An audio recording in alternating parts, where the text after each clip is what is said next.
예, 이 시간에 우리 데살로니가 후서 오디오 통독 듣도록 하겠습니다.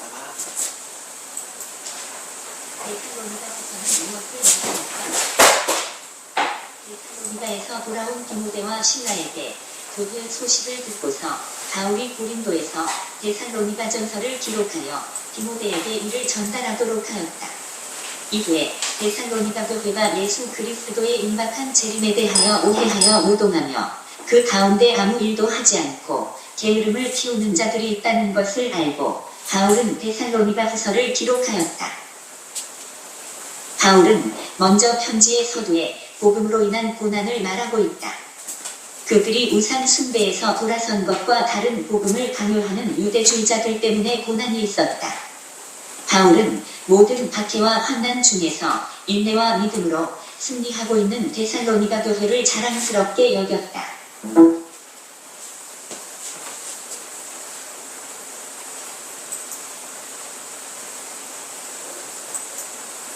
데살로니가에서 돌아온 디모데와 실라에게 교회 소식을 듣고서 바울이 고린도에서 데살로니가 전서를 기록하여 디모데에게 이를 전달하도록 하였다. 이후에 데살로니가 교회가 예수 그리스도의 임박한 재림에 대하여 오해하여 노동하며 그 가운데 아무 일도 하지 않고 게으름을 피우는 자들이 있다는 것을 알고 바울은 데살로니가 후서를 기록하였다. 바울은 먼저 편지의 서두에 복음으로 인한 고난을 말하고 있다. 그들이 우상 숭배에서 돌아선 것과 다른 복음을 강요하는 유대주의자들 때문에 고난이 있었다. 바울은 모든 박해와 환난 중에서 인내와 믿음으로 승리하고 있는 데살로니가 교회를 자랑스럽게 여겼다. 그들의 의로운 고난은 하나님의 공의로운 심판의 표이며 하나님의 나라에 합당한 자의 표라고 말한다. 이는 꼭 두 가지로 해석이 가능하다. 하나님의 백성을 괴롭힌 자에 대하여 때가 되면 하나님께서 반드시 심판하신다는 것이며 또한 하나님의 백성의 고난에 대하여 하나님께서 반드시 보상하시며 위로하신다는 것이다. 그래서 바울은 환난을 받게 하는 자들에게는 환난으로 갚으시고 환난을 받는 자들에게는 안식으로 갚는 것이 하나님의 공이라고 말한다. 이 고난과 관련하여 주 예수께서 자기의 능력의 천사들과 함께 하늘로부터 불꽃 가운데 나타나실 것을 말한다. 그리고 하나님을 모르는 자와 주 예수의 복음에 복종하지 않는 자들에게 형벌을 주신다는 것은 넓게는 모든 불신자를 말하지만 좁게는 하나님의 백성을 괴롭힌 자들을 말한다. 이들에게는 영원한 멸망의 형벌이 예비되어 있다. 북이스라엘을 침공하여 멸망시키고 하나님의 백성을 괴롭힌 악수르는 바벨론에 의하여 기원전 612년에 멸망한다. 남유다 왕국의 예루살렘을 초토화시키며 하나님의 백성을 갈대아 지역으로 이주시킨 바벨론은 페르시아에 의하여 기원전 539년에 멸망한다. 예루살렘의 멸망 때에 대적이 되어 협력하였던 에돔은 기원 후 70년에 로마에게 멸망한다. 이사야는 악수르와 바벨론의 멸망을, 예레미야는 바벨론의 멸망을, 에스겔은 악수르의 멸망을, 다니엘은 바벨론, 메대와 바사, 헬라, 로마의 멸망을, 오바댜는 에돔의 멸망을, 나훔은 악수르의 멸망을, 하박국은 바벨론의 멸망을, 스바냐는 악수르의 멸망을 예언하였고 스가랴는 이스라엘을 괴롭힌 나라 곧 4개의 불의 파멸을 말한다. 구약의 선지자들은 악수르와 바벨론의 멸망을 반복하여 예언하며 이스라엘 백성들에게 위로와 소망을 제시한다. 원시복음이라 일컫는 찬상 15에서도 여자의 후손 곧 메시아가 된 곧 사탄의 머리를 상하게 한다. 복음은 사탄에게 패배를 안겨다 준다. 로마서에서도 복음의 교훈을 거슬러 분쟁을 일으키고 거치게 하는 자들을 사탄의 세력으로 간주하고 하나님께서 속히 사탄을 성도들의 발 아래에 상하게 하신다. 요한계시록에서도 악의 세력의 터가 되었던 그 성 바벨론은 순식간에 무너진다. 사탄은 큰 쇠사슬에 결박당하여 1000년 동안 무적행에 갇히게 된다. 마귀와 짐승과 거짓 선지자는 불과 유황 못에 던져져 멸망에 이른다. 이처럼 성경은 마귀와 그 추종 세력은 하나님의 심판을 받아 반드시 멸망에 이르게 될 것을 말하고 있다. 로마서는 다음과 같이 말하여 고난받는 하나님의 백성들을 위로한다. 내 사랑하는 자들아, 너희가 친히 원수를 갚지 말고 하나님의 진노하심에 맡기라. 기록되었으되 원수 갚는 것이 내게 있으니 내가 갚으리라고 주께서 말씀하시니라.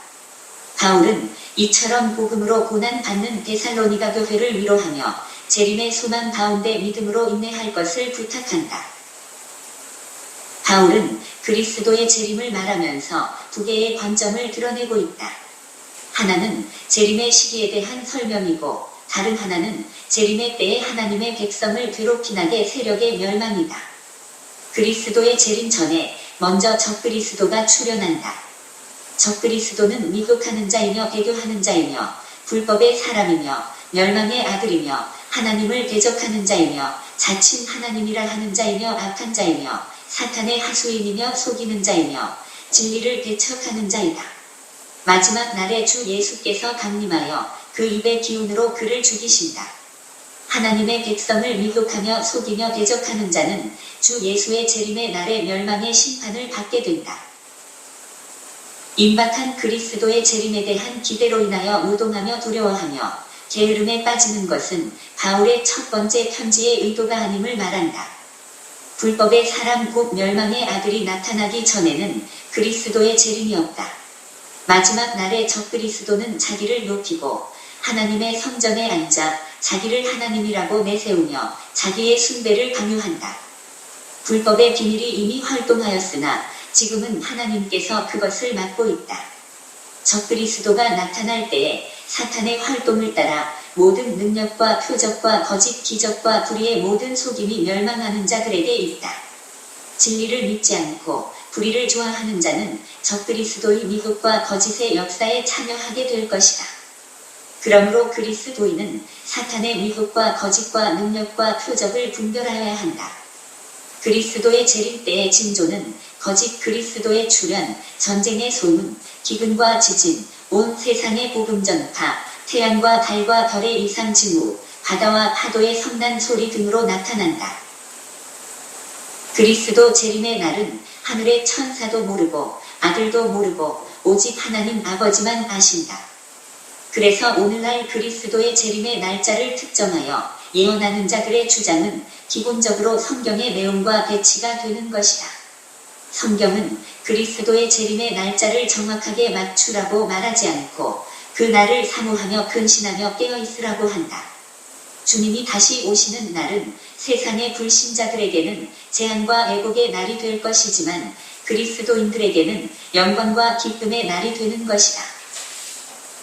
데살로니가 교회는 처음부터 하나님의 택하심을 입었고 성령의 역사로 생명과 거룩에 참여하였고 예수 그리스도의 십자가의 진리를 믿어 구원을 얻었다. 데살로니가 후서의 특징은 1일, 12, 26, 3호에서 하나님 아버지와 예수 그리스도가 짝으로 함께 나타난다. 이는 고난당하는 데살로니가 교회의 하나님의 함께 하심을 보여주는 것이다. 하나님께서 복음으로 고난받는 자에게 영광스러운 미래를 약속하신다. 생각하건대 현재의 고난은 장차 우리에게 나타날 영광과 좋게 비교할 수 없도다. 아멘. 데살로니가 후서. 데살로니가 후서는 이제 바울이 데살로니가 교회를 향하여 두 번째 보내는 편지글이 되어집니다. 데살로니가 전서가 기록되어 보내진 이후 약 한 6개월 정도의 시차를 보이고 있는 이제 그런 서신서가 되어집니다. 크게 이제 뼈대는 앞부분에 환란을 당하는 데살로니가 교회의 모습을 말씀해주고 있고, 그 다음 주에 내용은, 그 다음 주에 단락은 이제 그리스도의 재림에 관하여 설명을 해주고, 마지막 단락의 내용은 이제 재림을 기다리며 아무 일도 하지 않고 게으름을 피우는 자들에 대해서 훈계하는 그런 이제 세 가지가 주를 이루고 있습니다.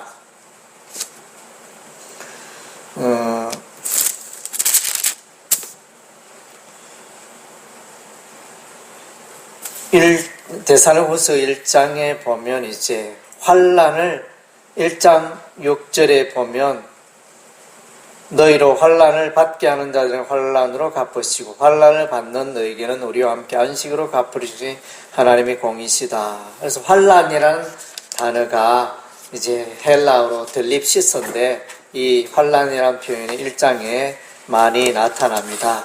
그래서 이제 데살로니가 교회를 괴롭힌 자들은 예수님이 재림하실 때 그들에게 상당하게 벌을 주시고 보응을 하실 것이다. 이렇게 하여 이제 위로를 하고 있습니다.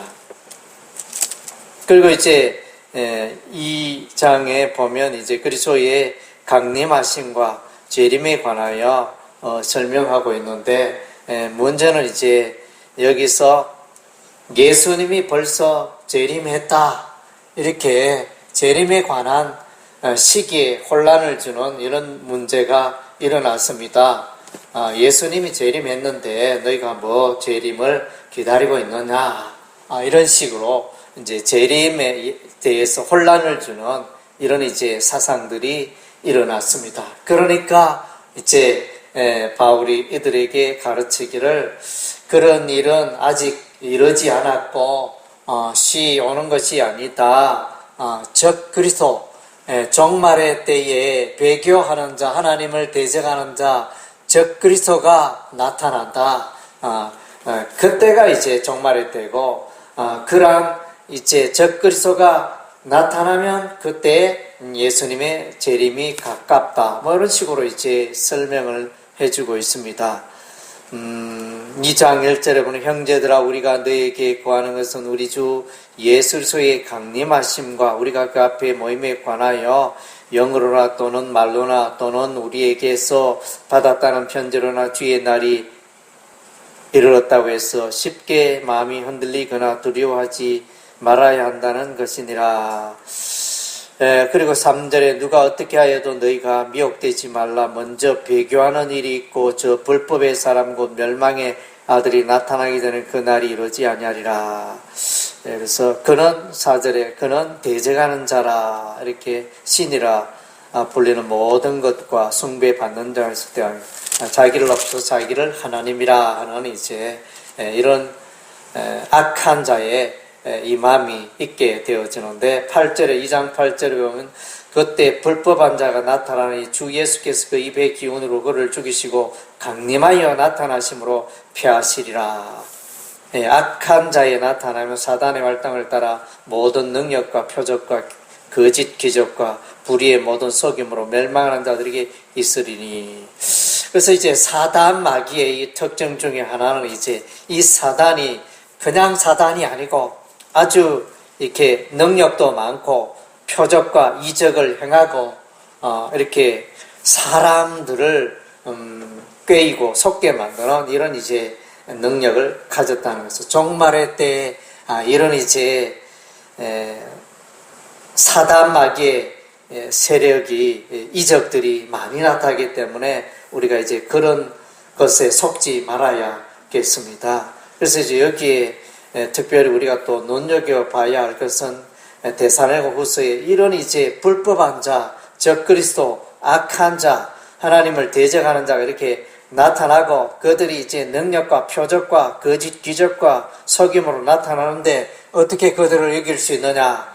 그것은 이제 진리, 하나님의 말씀, 진리로 이기는 것입니다. 헬라는 알레데이아라는 단어를 쓰고 있는데 2장 10절에 보면 그들이 진리의 사랑을 받지 아니하여 진리라는 단어가고 12절에 진리를 믿지 않고 불의를 좋아하는 모든 자 이렇게 해서 이런 사단 마귀를 구분하는 방법은 이제 진리를 붙들고 진리 가운데 있을 때 이 사단 마귀의 악의 세력을 넉넉히 이길 수 있다는 것입니다. 진리, 알레데이아라는 이것의 의미는 사건의 진실,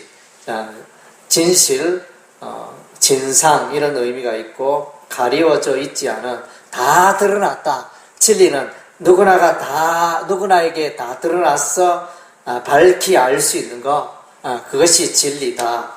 예를 들면 이제 누구는 이렇게 말하고 또 누구는 저렇게 말하고 이러면 진리가 아닐 수 있습니다. 그래서 진리는 누구에게나 다 이렇게 끄떡끄떡 긍정이 되고 수긍이 되고 이해가 되고 쉽게 이렇게 접근되는 그런 거야지, 아주 오묘하고 해서 누구는 알고 누구는 모르고 이렇게 되면 이제 그런 진리는 문제가 된다는 것입니다.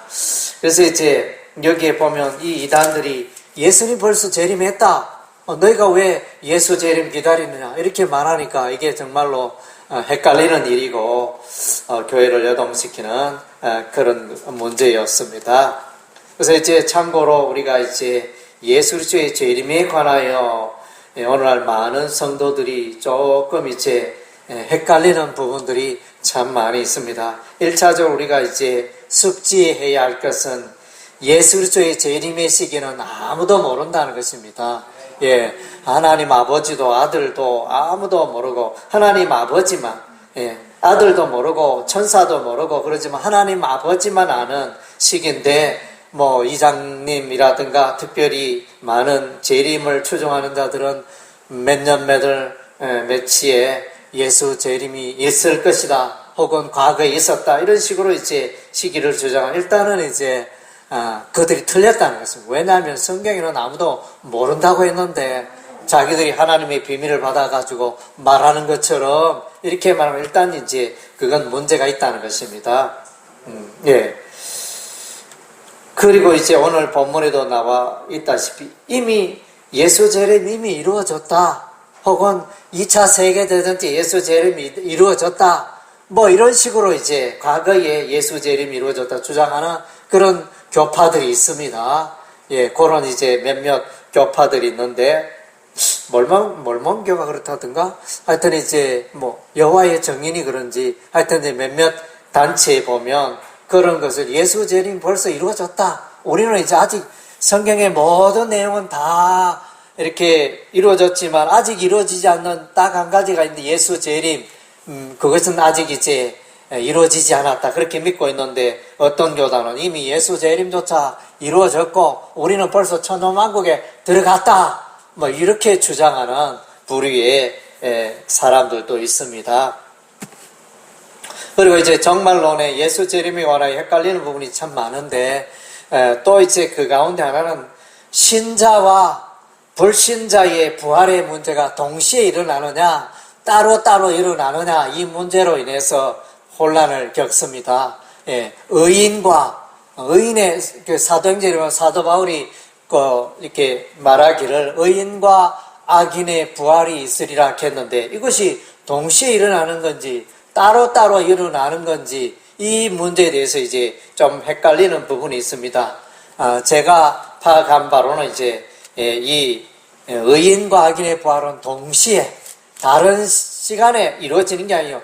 동시에 이루어집니다. 의인의 부활이 있으면 악한 자의 부활이 있어서, 불신자의 부활이 있어서 백보다 심판에서 심판을 받는 이제 그런 쪽으로 저는 이제 해석을 하고 있습니다. 이제 어떤 이제 많은 사람들은 1차적으로 예수 재림하면 1차적으로 의인의 부활이 있고 믿는 자의 신자의 부활이 있고 또 천년왕국 이후에 백보다 심판 때나 불신자나 악인의 그 부활이 있다. 이런 식으로 이제 구분해서 악인과 의인의 그 시기를 따로 해서 해석을 하는 부류가 있습니다. 예, 그래서 이제 성경을 우리가 자세히, 그러니까 재림에 관하여 그런 부분에서 명확하게 말하고 있지 않으니까 어떤 사람은 이렇게도 해석하고 어떤 사람은 저렇게도 해석하고, 예, 그런 부분이 성경에 많은 것 같습니다. 그래서 우리가 이제 조직신학 또 신학을 공부해야 되는 이유가 바로 거기에 있습니다. 그래서 이제 이단들은 자기 마음대로 해석해버립니다. 요한계시록의 이미지나 그림 내용들이 뭐 코에 걸면 코걸이, 귀에 걸면 귀걸이 이런 식으로 막 자기가 자의적으로 이렇게 해석을 해가지고 그렇게 하다 보니까 오히려 요한계시록 같은 경우에는 이제 정통교회에서 오히려 힘들고 어려워서 난해해서 섣불리 풀다가는 오히려 그릇되게 가르칠 수 있어요. 그릇되게 해석하는 부분이 될 수 있으니까 조심하고 함부로 접근 안 하는데, 이단들은 막 담대하게 과감하게 자기식으로 입맛대로 그렇게 성경을 임의로 해석하는 그런 부분들이 많으니까 우리가 조심을 해야 합니다. 그리고 적그리스도의 출현 이후에 예수 재림이 있다. 그것을 이제 데살로니가후서 2장에서 말씀해주고 있고, 그 다음 주에 이제 오늘날 또 이제 많이 재림에 관하여 또 많이 오르락내리락 하는 것은 이제 666 이 표를 어떻게 해석하느냐. 666에 대해서 옛날에 이제 컴퓨터 바코드가 666이다 이러면서 또 그렇게 주장하고, 최근에는 또 이제 베리칩 이러면서 아주 미세한 작은 칩을 사람의 몸에 이식하는 게 666이다 그렇게 해석하는 사람이 있고, 요즘은 와서는 이제 전 세계에서 유행하는 코로나 백신이 666이다 또 이렇게 해석하는 유튜브 동영상이 이제 올라오고 있습니다. 그러나 이제 제가 볼 때는 뭐 그런 것은 아닌 것 같고, 그래서 이제 우리가 이 666에 대해서 이제 정확하게 해석해야 할 기본적인 두 가지 사실이 있는데, 한 가지는 이 666은 이제 상거래와 경제활동과 관련이 있다는 거죠. 이 666은 경제활동에 제약을 주고 하는 이제 그런 이제 그 표가 경제활동을 할 수도 있고 못하게 하는 그 표가 이제 666이고, 그 다음 주에 이 666에 맞물려서 또 한 가지 중요한 기준은 이제 이 666의 표가 어디로 이어지느냐, 우상을 숭배하는 데 이어진다는 거죠. 왜? 우상을, 적그리스도를 혹은 이제 그 섬기는데 그 우상을 섬기면 이제 오케이. 그 다음 주에 우상을 섬기지 않으면 no 이렇게 하고 이제 666표를 주고 안 주고 이렇게 해서 괴롭히고 집단 괴롭힘을 당하게 되고 하는 이제 이런 문제. 그래서 경제적인 문제와 우상 섬기는 문제가 요 두 가지 결합이 되어야 됩니다. 따로따로 경제적인 문제만 해석해서도 안 되고 우상의 문제만 해석해서도 안 되고, 이 두 가지가 우상 섬기는 이 666표가 우상 섬기는 것과 관련되느냐, 이 666표가 경제활동과 관련이 되느냐, 그 두 가지 사항을 동시에 고려하는 게 필요합니다. 오늘 이제 본문에 보면 특히 이제 재림에 관하여 말씀해 주고 있기 때문에 여기에 보면 파로시아에서 요한계시록에도 나오는데 예수님의 재림에 대하여 예수님이 나타나신다. 강림 2장 1절에 보면, 데살로니가서 2장 1절에 보면 우리 주 예수 그리스도의 강림하심, 그때 요게 헬라어 파로시아를 쓰고 있습니다. 그리고 이제 2장 8절에 보면 그때 불법한 자가 나타나니 주 예수께서 그 입의 기운으로 그를 죽이시고 강림하여, 여기서 강림하여 요 단어 파로시아. 그리고 이제 2장 9절에 악한 자의 나타남이라는 요 단어는 역시 파루시아입니다. 그러니까 그런 이제 단어로 쓰고 있고, 그 다음 주에 요 헬라어 엘코마이라는 단어가 쓰고 있으면 어디에 나오느냐면 1장 10절에 데살로니가서 1장 10절에 보면 그날에 그가 강림하사. 그래서 이제 이 강림하사로 번역하니까 좀 헷갈리죠. 그래서 1장 10절에 강림하사와 2장 1절에 강림하심, 이게 보면 한글로는 똑같은 의미인데 헬라어 단어로는 이제 2장 1절에는 파루시아를 쓰고 있고 1장 10절에는 이제 엘코마이라는 단어를 쓰고 있습니다. 그리고 이제 2장 3절에도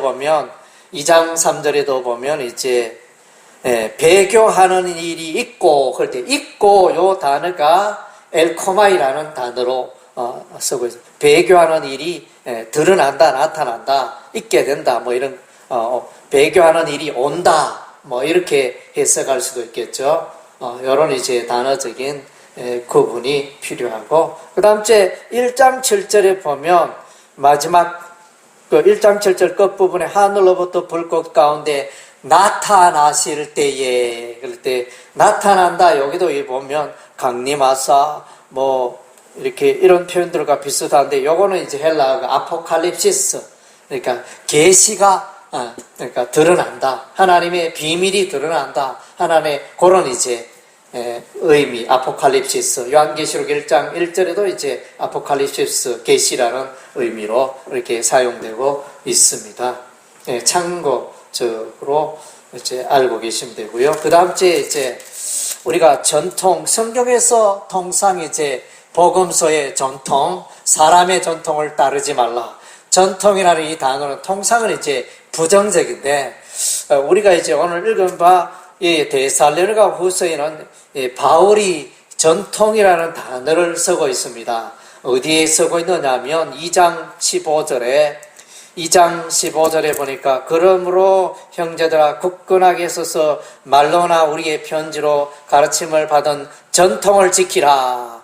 우리의 편지로 가르침을 받은 전통을 지키라. 뭐 데살로니가전서, 데살로니가후서 뭐 이런 것들, 전통이라는 단어를 쓰고 있습니다. 그 다음 주에 또 보니까 3장 6절에 보니까 3장 형제들아 우리 주 예수 그리스도의 이름으로 너희를 명하노니 게으르게 행하고 우리에게서 받은 전통대로 행하지 않은, 우리에게서 받은 전통대로 행하지 아니하는 모든 형제에서 떠나라. 예, 전통. 요게 이제 헬라어는 이제 파라도시스, 헬라어는 파라도시스라는 단어를 쓰고 있는데, 그러니까 전수된 거, 전수받은 거, 하나님의 교훈을 전수받은 거.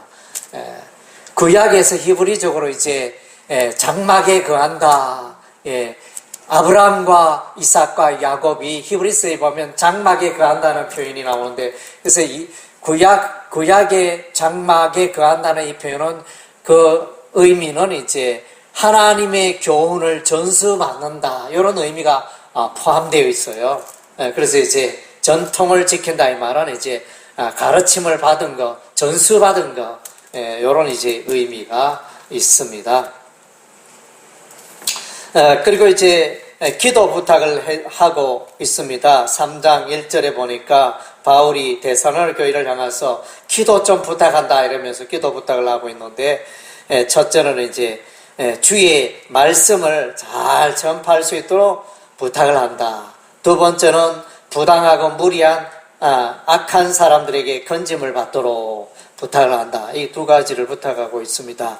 3장 1절의 끝으로 형제들아 너희는 우리를 위하여 기도하기를 주의 말씀이 너희 가운데서 같이 퍼져나가 영광스럽게 되고 하나님의 복음 전파가 잘 되도록 기도 부탁한다. 그리고 3장 2절에 또한 우리를 부당하고 악한 사람들에게서 건지옵소서. 늘 해방하는 자들이 있습니다.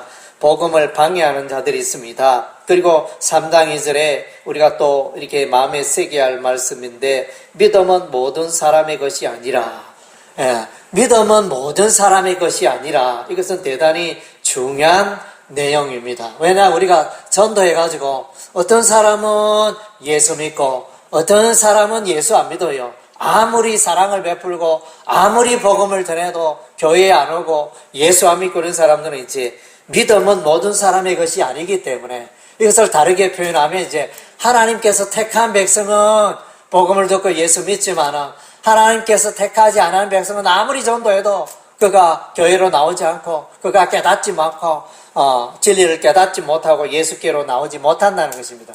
그런 의미에서 이제 믿음은 모든 사람의 것이 아니라는 이 표현이 우리가 대단히 중요한 내용인 것입니다.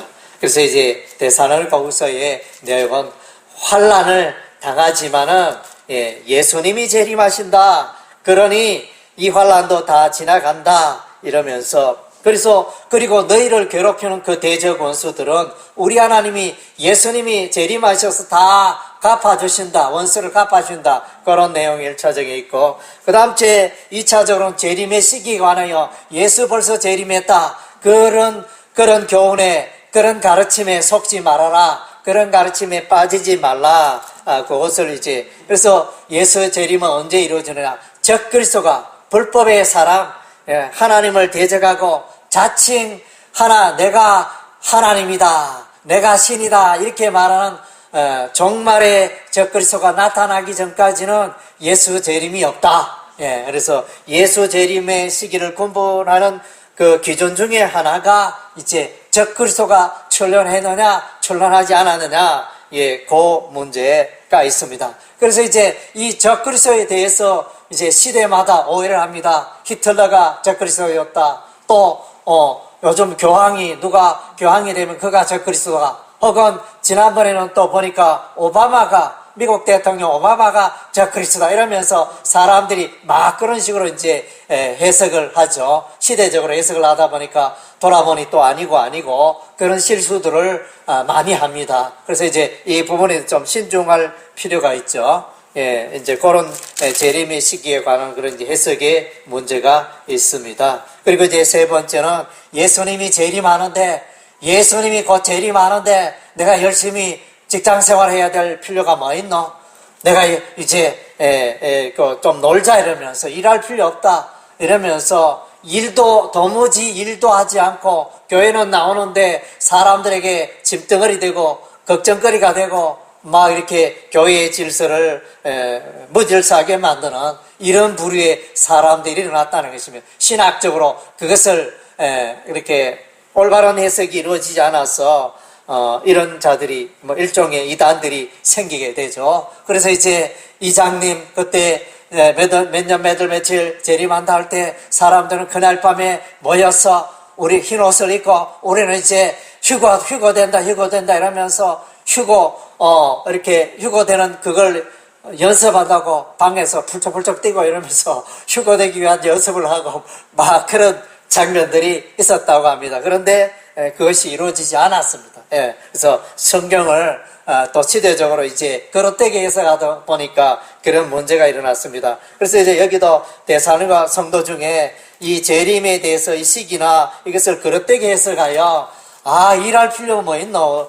주님 내일 모레 오실 텐데 이러면서 그렇게 해서 이제 건전한 신앙생활이 되지 못하는 이런 이제 오류들이 일어났다는 것입니다. 그래서 우리가 성경을 연구해야 되고 우리가 신학을 배워야 되고 올바른 신학을 배워야 되고 하는 이유가 바로 여기에 있는 것입니다. 할렐루야. 아멘.